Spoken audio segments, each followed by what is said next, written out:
bukan hanya negara kelautan. Argumentasinya adalah negara maritim adalah negara yang mempunyai sifat memanfaatkan potensi laut untuk kemakmuran negara, sedangkan negara kelautan lebih menunjukkan kondisi fisiknya saja, yaitu negara yang berhubungan dekat dengan atau terdiri dari laut. Salah satu aspek utama dari kemaritiman adalah ekonomi maritim. Ia mencakup sektor-sektor seperti perikanan, transportasi laut, industri pembuatan kapal, pelayaran, pembangunan dan pengelolaan pelabuhan, serta eksplorasi dan ekstra sumber daya alam seperti minyak dan gas, lepas pantai. Ekonomi maritim memainkan peran penting dalam perekonomian global karena sebagian besar perdagangan dunia terjadi melalui jalur laut yang menjadikan transportasi laut sangat penting. Selain itu, navigasi dan pelayaran adalah bagian penting dari kemaritiman. Ini mencakup semua teknologi dan praktik yang digunakan untuk mengarahkan kapal di laut, mulai dari peta laut tradisional hingga teknologi modern seperti sistem navigasi satelit. Pengembangan teknologi dalam navigasi dan pelayaran telah membantu meningkatkan efisien dan keamanan transportasi laut. Keamanan maritim juga menjadi perhatian penting dalam konteks kemaritiman. Ini mencakup upaya untuk melindungi perairan dari berbagai ancaman, termasuk perompakan, penyelundupan, perdagangan manusia, dan konflik bersenjata.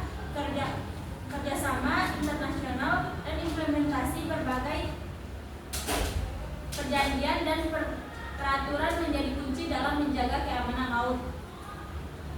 Pengelolaan sumber daya laut adalah aspek penting lainnya dari kemaritiman ini, mencakup upaya untuk konservasi dan pemanfaatan sumber daya laut secara berkelanjutan, termasuk pengelolaan perikanan, perlindungan terumbu karang,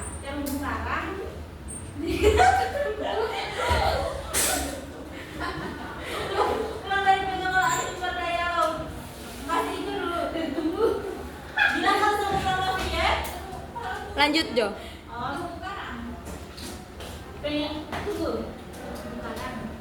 Pengelolaan sumber daya laut adalah aspek penting lainnya dari kemaritiman.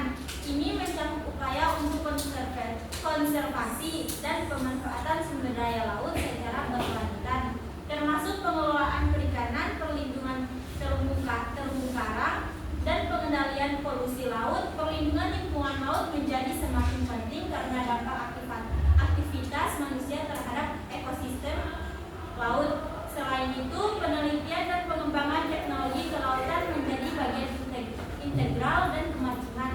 Ini mencakup studi ilmiah tentang laut dan pengembangan teknologi yang digunakan untuk eksplorasi dan pemantauan laut, seperti kapal selam, drone laut, sensor bawah air, dan sistem observasi laut. Terakhir, pariwisata bahari juga merupakan bagian penting dari kemaritiman. Aktivitas rekreasi dan wisata yang terkait dengan laut seperti penyelaman, snorkeling, pelayaran wisata, dan olahraga air memberikan kontribusi signifikan terhadap ekonomi lokal dan di daerah pesisir dan pulau. Secara keseluruhan, kemaritiman mencakup berbagai aspek yang saling terkait dan memainkan peran penting dalam perekonomian global, keamanan dan pelestarian lingkungan, kerjasama internasional, dan kesadaran akan pentingnya menjaga kelangsungan ekosistem laut menjadi kunci dan menjaga keberlanjutan kemaritiman untuk generasi mendatang. Baik, sekian dari apa? Sekian dari materi yang saya sampaikan. Baik, sekian dari materi yang saya sampaikan. Bila ada salah kata, mohon dimaafkan. Wabillahi taufiq. Wassalamualaikum warahmatullahi wabarakatuh.